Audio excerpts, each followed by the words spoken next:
और ये लालच इनका मुशरिकों से भी बड़ा है।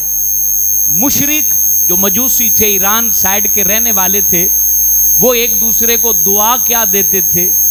जिद अल फसना, जिद अल फसना, जे अल फसना, कि रब तुम्हें 1000 साल जिंदा रखे।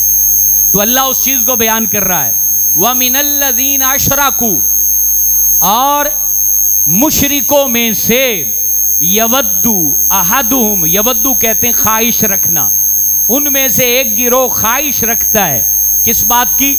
लो युअम्मरा अल्फ सना, अल्फ सना 1000 साल, 1000 साल जिंदा रहने की ख्वाहिश रखता है मुशरिकों का एक गिरोह, यानी ईरान के जो मजूसी थे।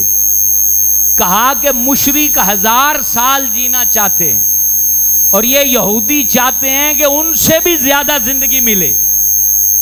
और अल्लाह ने फिर आगे नतीजा क्या बयान किया, ये हम सब के लिए जो कहते हैं कि लंबे साल जिए तो खूब अयाशी करिए, हैं? वमा हुआ बिमुज़हज़िही, मुज़हज़िही का माना होता है दिफा करने वाला, रोकने वाला, रोक देने वाला। अल्लाह कहता है मिनल अजाब, अजाब से रोक देने वाला नहीं होगा। आई युअम्मर, ये जो जिंदगी तलब कर रहे हैं, इनको 1000 साल, 2000 साल भी अगर हम जिंदगी दे दें तो ये जिंदा रहना अजाब से रुकावट नहीं बनेगा। वही बात, कर ले जो करना है आखिर मौत है, कर ले जो करना है आखिर। वो कुरान मजीद कह रहा है जितना भी जिंदा रह लो, जितना भी अयाशी कर लो, जितने भी डकैतियां कर लो, चोरियां कर लो, आखिर मौत है। वल्लाहु बसीरुम बिमा यामलून, और अल्लाह उनके हर अमल को देख रहा है। उसके बाद मेरे दोस्तों, आयत नंबर 57, अल्लाह पाक ने नबी पाक से एक बात कही। वो बात क्या थी? यहूदियों ने ये कहा था कि ए नबी, अगर तुम्हारे पास, पहले पूछा कि तुम्हारे पास कौन सा फरिश्ता आता है, तो हुजूर ने कहा जिब्राइल आते हैं वही लेके।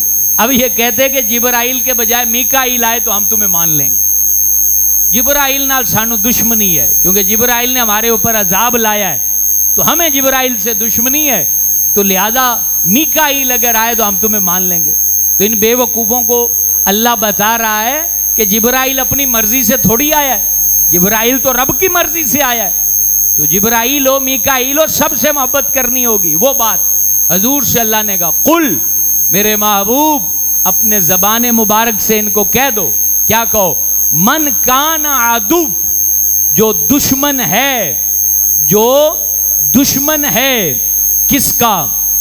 जिब्रील, जिब्राइल का जो दुश्मन है, फ़इन्नहु, तो वो सुन ले, बेशक वो नज़्ज़लहु, कुरान को लेके नाजिल होता है, अला क़ल्बिक, क़ल्बे मुबारक पर जो नाजिल होता है, बिइज़्निल्लाह, तो वो रब के इज़्न से नाजिल होता है। मुसद्दिक़न लिमा बैना यदै, तो वो तस्दीक करता है कुरान जो तुम्हारे पास किताब है, इसकी भी, यानी तुरैत की भी, इंजील की भी, ज़बूर की भी। वह हुदा, और हिदायत है वो कुरान, वह बुशरा लिल मोमिनीन, और मोमिनों के लिए बिशारत है। और अगली बात भी इसी से रिलेटेड अल्लाह ने कहा, मन काना अदुफ, और जो दुश्मन है, लिल्लाही, अल्लाह का, वली मलाइकतिही, और फरिश्तों का, व रुसुलिही, और रसूलों का, व जिब्रील, और जिब्रील का दुश्मन है, व मीकाल, और मीकाईल का दुश्मन है। फ़इन्नल्लाह, तो बेशक अल्लाह अदुव्वुल लिल काफिरीन, तो अल्लाह पाक भी दुश्मनी फरमाता है काफरों के साथ।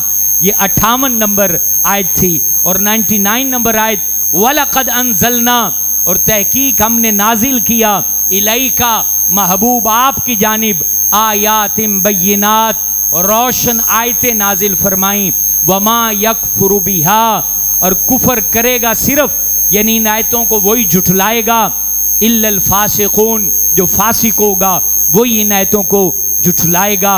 अवा कुल्लमा आहदू अहदन नबज़हु फरीक़ुम मिनहुम, यहाँ भी अल्लाह जल्ल शानुहु ने 100 नंबर आयत कि अल्लाह ने वादा लिया था कि मेरे नबियों को तुमने मानना है, तो अल्लाह ने कहा आवा कुल्लमा आहदू अहदन, तो हमने तो वादा लिया था और तुमने वो वादा किया भी था, लेकिन क्या हुआ, नबज़हु फरीक़ुम मिनहुम। नबी पाक के पैगाम को जब यहूदियों ने सुना तो उन्होंने आगे से क्या कहा, रब ने तो हमारे साथ वादा ही नहीं किया कि हम तुम्हारा कलिमा पढ़ें, अल्लाह ने तो कोई वादा नहीं किया।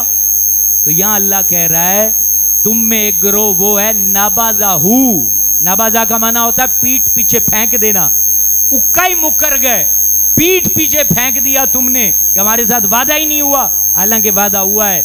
अल्लाह फरमा रहा है इनकी हालत ये है, बल अक्सरुहुम ला युमिनून, इनकी अक्सरियत महबूब ईमान लाने वाली नहीं है। तो ये नबियों की तौहीन और नबियों को कत्ल करना इनके ऊपर इतना बड़ा वबाल बना कि आज तक यहूदी वो कौम है जो सबसे कम इस्लाम कबूल करने वाली कौम है। बड़े बड़े मुशरिक मुसलमान हो गए लेकिन इन्होंने कबूल नहीं किया, हालांकि इनकी किताबों ने भी तस्दीक की कि हज़रत मोहम्मद अरबी सल्लल्लाहु अलैहि वसल्लम अल्लाह रब्बुल आलमीन के आखिरी नबी हैं। लेकिन इन्होंने क्या किया, नबज़हु, वो वादे जो अल्लाह ने किए थे इनके नबियों के जरिए, वो वादे नबज़हु, पीठ पीछे उसको फेंक दिया और उन वादों को इन्होंने कबूल नहीं किया। तो मेरे दोस्तों, ये बातें जब हम पढ़ते हैं, ये बातें जब हम सुनते हैं, तो फिर अल्लाह का शुक्र अदा करते हैं कि अल्लाह हम जैसे भी हैं तूने मेहरबानी की है, हमें कलिमा पढ़ने की तो तौफीक अता फरमाई है, हमें नबी पाक की उम्मत में शामिल किया है, हम मुसलमान हैं, नबी पाक को मानने वाले हैं, हुजूर अलैहिस्सलाम के ऊपर नाजिल होने वाली किताब को मानने वाले हैं। अल्हम्दुलिल्लाह ताला, ये रब का बड़ा एहसान है, अल्लाह का बड़ा करम है। मेरे दोस्तों, जिंदगी भर इस नेमत की कदर करना। आज अल्हम्दुलिल्लाह सूरह बकरा की 100 आयतें मुकम्मल हुई, सारे कहें सुबहान अल्लाह। 100 आयतें अल्हम्दुलिल्लाह आज मुकम्मल हो गई हैं अल्लाह की रहमत से। हर लफ्ज़ का तर्जमा, तफसीर, मफाहीम जो हैं वो आपके सामने रखे गए हैं। ये हफ्ता हज़रत अमीरुल मोमिनीन खलीफतुल मुस्लिमीन मुराद रसूल हज़रत उमर फ़ारूक आज़म के ज़ख्मी होने और आपके शहीद होने का हफ्ता है। तो आपकी ज़ाते वाला सिफ़ात के ऊपर चंद बातें आपकी बारगाह में बतौर नजराना पेश करने की हम जो है वो सआदत पाते हैं। आपको भी अल्लाह इसका अजर देगा, मुझे भी अजर देगा।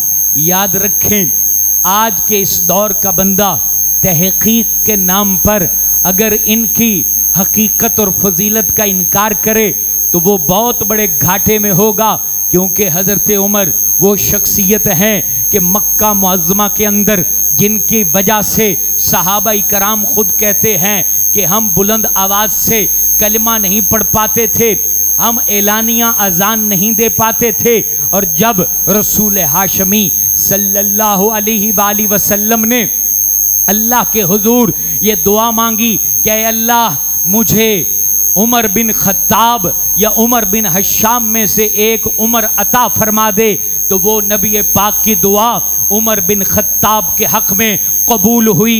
अल्लाह अल्लाह, हज़रत उमर जिनका रोब दबदबा मक्के में मौजूद था, आप तलवार लेकर निकलते हैं कि आज मोहम्मद बिन अब्दुल्ला का सर मैं तन से जुदा कर दूंगा और आज जितना झगड़ा है वो ख़त्म हो जाएगा।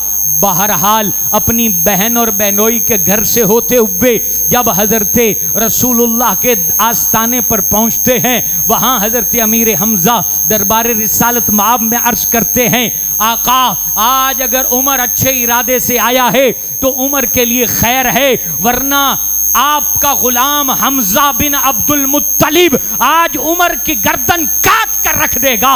अल्लाह अल्लाह। हजरत उमर जब हजरत दारे अरकम पर खड़े होते हैं, हजरत अरकम के घर पर खड़े होते हैं, दरवाजा खुलता है, हजरत उमर के सर झुका है, रसूलुल्लाह अपनी मसनद से उठते हैं, हजरत उमर के करीब जाते हैं। अल्लाह सादत हो तो ऐसी, किस्मत हो तो ऐसी, खुश नसीबी हो तो ऐसी। हिजरे असवद के सीध में सफा पहाड़ के नीचे हजरत अरकम का घर है। आप तसव्वुर में, अगर आपने उमरा या हज किया है, तसव्वुर में उस जगह पर पहुंच जाएं। हजरत उमर वहां खड़े हैं, रसूलुल्लाह मसनद से उठे हैं और हजरत उमर के करीब आए हैं। हजरत उमर के करीब आके रसूलुल्लाह ने हजरत उमर की चादर को पकड़ा और अपनी जानिब खींच के कहा, ऐ उमर, क्या अभी हिदायत का वक्त नहीं आया है? अल्लाह अल्लाह। हजरत उमर जो हैं हजूर सल्लल्लाहु अलैहि वसल्लम के करीब हो गए हैं। हजरत उमर की आंखों से आंसू जारी हैं। रसूलुल्लाह सल्लल्लाहु अलैहि वसल्लम की बारगाह में अर्ज करते हैं, आका मेरा दिल आपके कदमों पर कुर्बान है, मैं आपको मान चुका हूँ, मैं आपकी मोहब्बत में गिरफ्तार हूँ, मुझे कलिमा पढ़ाइए। अल्लाह नाराए तकबीर बुलंद होता है, हजरत उमर की जबान पर कलिमा जारी है। रसूल हाशमी सल्लल्लाहु अलैहि व आलिहि वसल्लम से अर्ज गुजार होते हैं, आका आज हमें इजाजत दीजिए, हरमे काबा के अंदर, काबा मुशर्रफा के अंदर, मताफ के अंदर, बाबे काबा के अंदर अब आपके ये 40 गुलाम जाके कलमा भी पढ़ेंगे, नमाज भी पढ़ेंगे, तवाफ भी करेंगे। अल्लाह अल्लाह। ज़माना कहता है कि जनाब उमर ने तो खिलाफत के लिए सारा कुछ किया। अल्लाह अल्लाह। अरे उमर को तुम जान कैसे सकते हो? तुम्हारी अकल नापाक है, तुम्हारा दिल नापाक है, तुम्हारी फितरत नापाक है। उमर को जानने के लिए रूह तबीयत का पाक होना जरूरी है, क्योंकि उमर वो उमर है, चेहरा मुस्तफ़ा को देख के कलिमा पढ़ने वाला, चेहरा मुस्तफ़ा को देख के कुरान पढ़ने वाला, चेहरा मुस्तफ़ा को देख के रब की मोहब्बत में बातें करने वाला। और उमर वो उमर है, 19 आयतें उमर के दिल के मुताबिक अल्लाह ने नाज़िल फरमा दी है। उमर वो उमर है। अल्लाह अल्लाह। रसूलुल्लाह से जब कह रहे हैं तो नबी पाक ने कहा, ठीक है, हिकमत की वजह से हम ठहरे हुए थे, आज तुम्हें इजाजत है। अल्लाह। एक साइड पर उमर आगे चल रहे हैं, दूसरी साइड पर हजरत अमीर हमजा आगे चल रहे हैं, और नबी का कलिमा पढ़ते पढ़ते तवाफ किया जा रहा है, तवाफ किया जा रहा है। फिर मदीने में देखें तो उमर नजर आता है। अगर कोई हुजूर की गुस्ताखी करे, हजरत उमर की तलवार चमक उठती है और हुजूर से कहते हैं, आका इजाजत दीजिए, मुझे बर्दाश्त नहीं हो रहा, मैं सर उतार के रख दूंगा। एक मुनाफिक ने और एक यहूदी ने हजूर की बारगाह में केस लाए थे और यहूदी के हक में फैसला हो गया और वो हजरत उमर के पास चला गया। या यहूदी कहता है कि मुझे ये फैसला कबूल नहीं, मैं उमर से फैसला करवाऊंगा। उमर को जब बता दिया यहूदी ने कि जनाब फैसला मेरे हक में किया गया है, तो उस वक्त हजरत उमर रदी अल्लाह ताला अन्हु कहते फिर ठहर जाओ। तलवार उठाई और उस मुनाफिक का सर उतार दिया। कहा जिसको रसूलुल्लाह का फैसला कबूल नहीं है, उमर की तलवार यूं फैसला करेगी। अल्लाह अल्लाह। ये उमर वो उमर हैं कि जिन्होंने इस्लाम के डंके जो है अकनाफे आलम में बजा दिए। रसूलुल्लाह के दीन के झंडे शाम के महल्लात पर भी उन्होंने उड़ाए और उन्होंने ईरान के महल्लात के ऊपर, जब ईरान पूरा फतह हो गया तो हजरत उमर के पास माले गनीमत लाया गया, माले गनीमत लाया गया। माले गनीमत में कंगन सोने के मौजूद थे। अल्लाह अल्लाह। रसूल हाशमी सल्लल्लाहु अलैहि वसल्लम के एक सहाबी को हजरत उमर ने बुलाया, कहा कि इधर आओ, अभी माले गनीमत हजरत उमर ने बांटा नहीं है। और हजरत उमर ने कहा ये किसरा के कंगन पड़े हैं, इन कंगनों को तुम अपने हाथों में पहन लो। जब उन्होंने हाथों में पहने तो उस वक्त हजरत उमर रदी अल्लाह ताला अन्हु ने कहा, खुदा की कसम उमर को ईरान फतह करने की इतनी खुशी नहीं हुई जितनी खुशी सहाबी के हाथ में कंगन पहनने की हुई है। क्योंकि नबी ने कहा था, मैं देख रहा हूं किसरा के कंगन तेरे हाथों में पहनाए जाएंगे, तेरे हाथों में पहनाए जाएंगे। ये उमर है जिनकी खुशी हुजूर की खुशी में, जिनकी मोहब्बत हुजूर से। और हुजूर ने कहा था उमर तुम्हें मुझसे कितनी मोहब्बत है? तो हजरत उमर ने कहा था जान बस ज्यादा अजीज है, बाकी हर चीज से ज्यादा प्यारे हो। हुजूर ने कहा उमर अभी ईमान कामिल नहीं हुआ। तो हजरत उमर ने कहा रसूलुल्लाह अभी मेरी कैफियत ऐसी है कि मेरी जान से भी ज्यादा मोहम्मद रसूलुल्लाह अजीज है। वो उमर हैं। कहते हैं खिलाफत अजीज थे। सुनो 15-15 लाख लेके तकरीरें करने वालों को क्या खबर, नजरानों पे पलने वालों को क्या खबर। हजरत उमर जब फौत हुए तो उनके घर में पहनाने के लिए कफन मौजूद नहीं था। मुझे बताओ कौन सी खिलाफत का लालच, सारी जिंदगी फटे पुराने कपड़े पहने। जब बैतुल मुकद्दस वालों ने कहा था, अमीर मुआविया और दीगर जो लोग वहां लड़ रहे थे कि अपना बादशाह बुलाओ, अमीर बुलाओ, उसको देखेंगे। हजरत अबू उबैदा को लाए गए क्योंकि वो चीफ ऑफ आर्मी स्टाफ थे। कहा नहीं ये नहीं है वो बंदा जिसको हम तलब करते हैं। तो कहा कि फिर उमर फारूक होंगे। हस्ते उमर आए। मदीने से बैतुल मुकद्दस कितना सफर है? एक मंजिल उमर सवार होते थे, एक मंजिल आपका गुलाम सवार होता था। और वहां पहुंचे तो खच्चर पर सवार थे और गुलाम सवार था, आपने लगाम पकड़ी हुई थी। और आपको अबू उबैदा बिन जरा ने कहा हुजूर आप लिबास नया पहन लें, कीमती पहन लें, ताकि आपने मीटिंग करनी है। आपने कीमती लिबास जुब्बा पहना, फिर उतार के वही पैबंद लगी चादर पहनी, बाहर निकले तो कहा उमर को यही लिबास अच्छा लगता है, उमर को यही लिबास अच्छा लगता है। ये उमर है। तहकीक की है जी, ये तो यूं थे तो यूं थे। तुम्हारी तहकीक पर भी लानत और तुम्हारी अक्ल व फिक्र पर भी लानत। जिस बंदे को रसूलुल्लाह का सिद्दीक, रसूलुल्लाह का फारूक, रसूलुल्लाह का गनी और रसूल अकरम का हैदर करार पसंद नहीं है, खुदा की कसम ना हमें वो अकल पसंद है ना हमें वो तहकीक पसंद है। तो रब्बे आला की बारगाह में दुआ है, रब्बे आला हमें तमाम सहाबा और अहले बैत, सैयदा कायनात, उनकी औलाद सबकी इज्जत करने की अल्लाह तौफीक रफ़ीक अता फरमाए। आमीन या रब्बल आलमीन।